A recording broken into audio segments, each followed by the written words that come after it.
बातमी मुंबईतून कबूतरखाना बंद केल्यानं स्थानिकांच्या डोळ्यामध्ये अश्रू आले तर रस्त्यावर येणाऱ्या कबुतरांना इजा पोहोचू नये यासाठीही आता प्रयत्न होताना पाहायला मिळतात।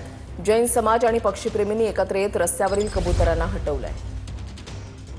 दादरच्या कबूतरखानाच्या परिसरामध्ये आता कबूतरखानाच्या वरती महापालिकेने जाळी लावली, जाळीच्या वरती ताडपत्री लावली आहेत। त्यामुळे जे कबूतर आहेत ते आता जाळीत जाऊ नाही शकत, ते ताडपत्रीवर रस्त्यावर येत आहेत आणि त्यामुळे ह्या रस्त्यावर येऊन कबुतरांचा मृत्यू देखील होत आहे आणि त्यामुळे जैन समाज आणि पक्षीप्रेमी आता रस्त्यावर उतरले आहेत। आपण जर ह्या ठिकाणी जर बघितलं, जे कबूतर रस्त्यावर येत आहेत त्यांना ह्या ठिकाणी हकलवण्याचं काम ह्या ठिकाणी सुरू आहे। ताई, काय सांगाल, आपण जर बघितलं कबूतर रस्त्यावर येतात आणि तुम्ही त्यांना या ठिकाणी ते गाड्याखाली येऊन मरू लागले, ते बिचारे उपाशी, ते एक देण्यासाठी बाहेर रस्त्यावर त्यांनी जीवाची पर्वा केल्याशिवाय ते बाहेर येऊ लागलेत।